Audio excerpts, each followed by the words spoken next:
किसी ने बड़े कमाल की बात कही है कि जीवन के रण में खुद ही श्री कृष्ण और खुद ही अर्जुन बनना पड़ता है। रोज अपना ही सारथी बनकर जिंदगी की महाभारत से लड़ना पड़ता है। आपको जो कहानी सुनाने जा रहा हूँ ये काफी कुछ सिखाएगी। कहानी शुरू होती है एक बिजनेसमैन से जो अपने बिजनेस को लेकर काफी चिंता किया करते थे कि क्या होगा आने वाले कल में, कैसे काम आगे बढ़ेगा। उनका एक लड़का था। वो लड़का काफी बार कहता था कि पापा मुझे मौका दो, मुझे भी बिजनेस करना आ गया है, मुझे भी एक बार संभालने दो।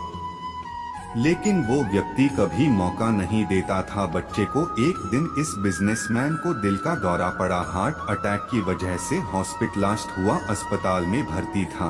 बच्चा दौड़ करके पहुंचा, देखा कि पापा एडमिट है। डॉक्टर्स ने कहा कि अब थोड़ा पहले से ठीक है, धीरे धीरे रिकवर होंगे। इस लड़के ने अपने दोस्त को कॉल किया कि भाई आजा, मेरे पापा एडमिट है। और वो दोस्त आ गया। उसने पूछा क्या हो गया, पापा को सारी बात हुई।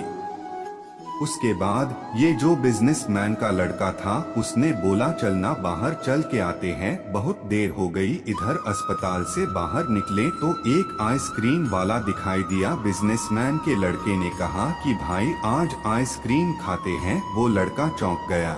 जो दोस्त था कि यार क्या पागलपन है, पता ना क्या चल रहा है, पापा अंदर भर्ती हैं, यह बाहर आइसक्रीम खरीदी के खा रहा है।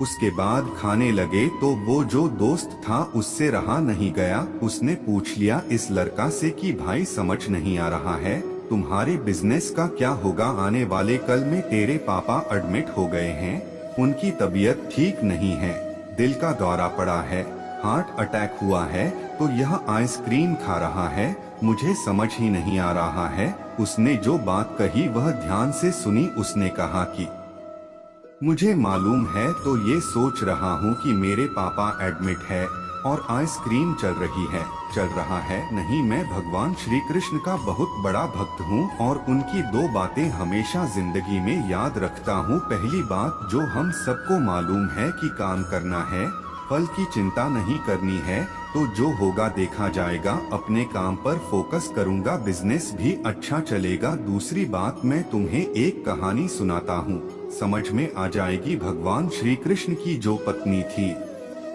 माँ रुक्मणी, इनका विवाह हुआ तो जो बड़ा बेटा हुआ उसका नाम प्रद्युम्न था। और प्रद्युम्न के जन्म के 10 दिन बाद ही प्रद्युम्न का अपहरण हो गया। छोटे बच्चे का माँ रुक्मणी नाराज रहने लगी, उदास रहने लगी। क्या हो गया है?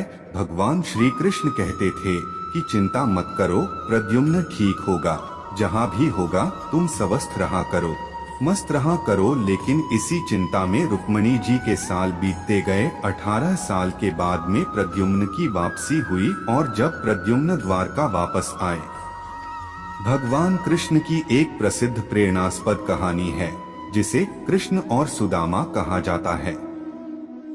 एक समय की बात है, भगवान कृष्ण द्वारका में राजा बने हुए थे। उनके पुराने मित्र सुदामा नामक एक गरीब ब्राह्मण भिखारी बन गए थे। वह अपनी गरीबी के बावजूद भगवान कृष्ण की दर्शन करने का इच्छुक थे। एक दिन सुदामा अपनी पत्नी के साथ द्वारका गए और वहां भगवान कृष्ण के आशीर्वाद की अपेक्षा नहीं किए बिना वापस लौटने का निश्चय किया।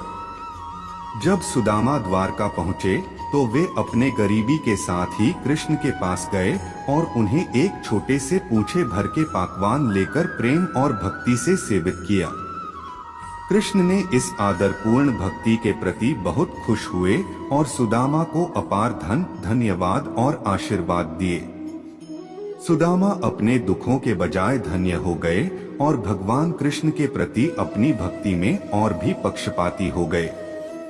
इस कहानी से हमें यह सीखने को मिलता है कि भगवान के सामने सब बराबर होते हैं और अपनी भक्ति, निष्काम कर्म और प्रेम के माध्यम से हम भगवान के प्रति अपनी आस्था को मजबूत कर सकते हैं।